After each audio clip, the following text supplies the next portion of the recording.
بسم اللہ الرحمن الرحیم الحمدللہ رب العالمین والصلاة والسلام علی اشرف الانبیاء محمد وآلہ الطیبین الطاہرین اللہم صلی علی محمد وآل محمد واللعنۃ الدائمۃ علی اعدائہم اجمعین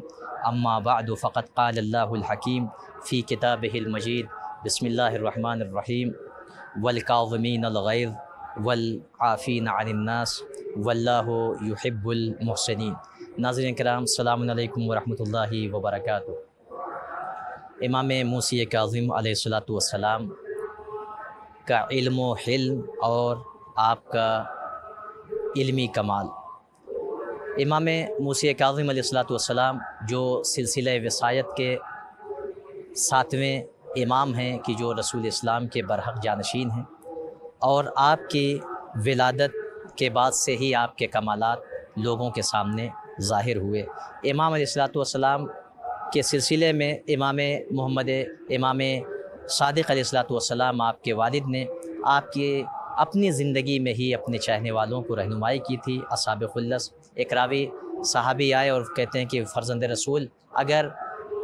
آپ سب کے سب یقیناً مطہرون ہیں، انتم ائمۃ المطہرون، لیکن اگر موت سے کسی کو جائے فرار نہیں ہے، موت سب کو آتی ہے، اگر خدا نخواستہ آپ کو کچھ ہو جائے تو ہم کس کی طرف رجوع کریں؟ تو ایک مرتبہ امام نے کہا کہ ہاؤلاء ولدی، یہ سب کے سب میری اولاد ہے، یہ سب کے سب میرے فرزند ہیں، وہذا سیدہم، اور امام موسی کاظم علیہ السلام کی طرف اشارہ کیا اور فرمایا کہ یہ ان سب کا سید و سردار ہے، ان سب پر سلطنت اور حکومت رکھتا ہے، اقتدار رکھتا ہے۔ یعنی امام کاظم علیہ السلام کی امامت کی طرف اشارہ کیا کہ میرے بعد میرا فرزند جو امام کاظم ہیں وہ لوگوں کے امام ہوں گے اور اللہ کی جانب سے وصی۔ اور صرف یہ نہیں، امام نے فرمایا کہ وفی ہے علم الحکم، ان کے اندر علم بھی ہے، حکمت بھی ہے، حکمت کا علم ہے، اور بما یحتاج الناس الیہم، اور لوگ جو بھی محتاج ہیں، جس چیز کی لوگوں کو احتیاج ہے، علم کے اعتبار سے، حلم کے اعتبار سے، جو لوگوں کے لیے ضروری اشیاء ہے وہ سب ان کے پاس ملے گی۔ اس کے بعد امام فرماتے ہیں کہ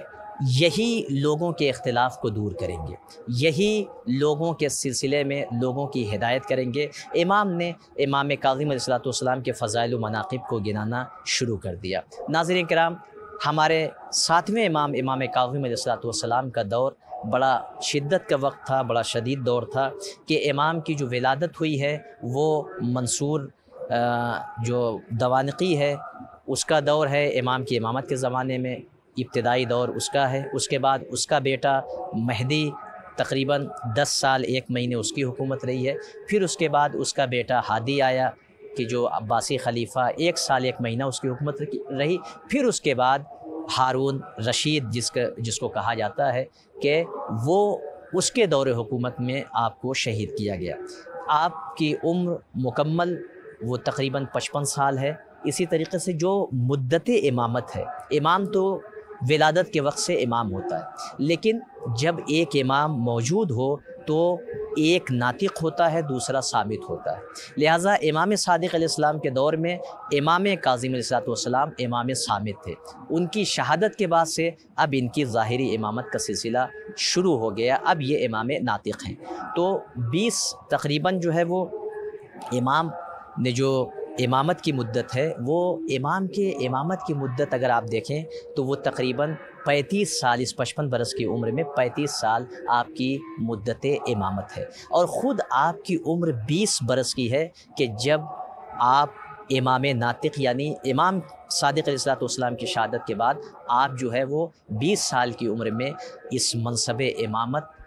کو لوگوں کے لیے، یعنی اس ہدایت کے کاروان کو لوگوں کے لیے اور لوگوں کی رہنمائی کرنے کے لیے اور لوگوں کے سوالات کا جواب دینے کے لیے آپ نے اپنے کو امت کے سامنے پیش کیا اور بخوبی اس امر امامت کو انجام دیا۔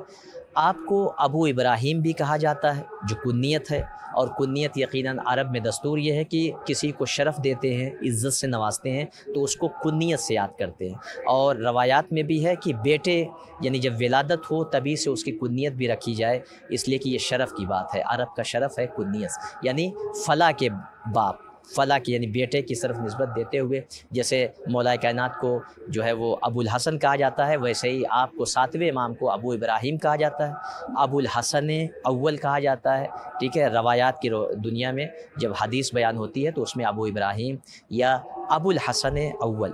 اس سے تعبیر ابو الحسن سے تعبیر ہے۔ اسی طریقے سے آپ کو ابو ابراہیم اور باب الحوائج آپ کا لقب ہو گیا۔ کیا مطلب؟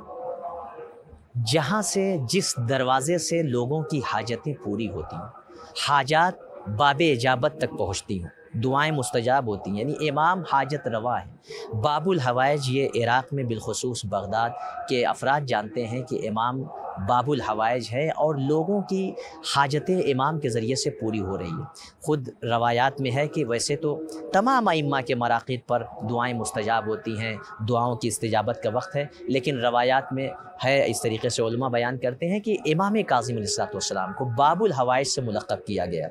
امام کے جو پہلی زیارت کے لیے جا رہا ہے زائر، پہلی بار امام کے، تو امام کے ذریعے پر نظر پڑے تو 3 ابتدائی دعائیں اس کی ضرور مستجاب ہوں گی۔ امام کو باب الحوائج کہا جاتا ہے۔ ساری دعائیں مستجاب، لیکن بالخصوص 3 دعائیں انسان ایسی رکھے ابتدا جو پہلی زیارت ہے، کہ جو اہم دعا ہے، اس لیے کہ شروع کی 3 دعائیں رد نہیں ہوتی، وہ ضرور اجابت، باب اجابت تک پہنچتی ہیں۔ اسی طریقے سے امام کو عالم آل محمد کہا جاتا ہے، علم و حکمت کمال عالم آل محمد، اور وہ دور تقیہ کا ہے، وہ دور جو ہے وہ بہت پرآشوب دور ہے کہ امام کو جو ہے کس طریقے سے نظر بند کیا جا رہا ہے، لوگوں کو امام سے ملنے سے روکا جا رہا ہے۔ کیوں؟ اس لیے کہ بنو عباس کو خطرہ ہے کہ ہماری حکومت کے سلسلے میں کہیں کچھ تحریک لوگوں میں شروع نہ ہو جائے اور لوگ امام کی طرف متوجہ نہ ہو جائے، اس لیے امام کو لوگوں سے دور رکھنے کی کوشش کی گئی۔ لہٰذا اس دور میں بھی امام نے بے شمار روایات بیان کی، امام نے آل محمد کے علوم کو، جو الہی علوم تھا، اسے امت تک پہنچایا، اور جہاں جیسا موقع دیکھا وہاں امت کی رہنمائی کی،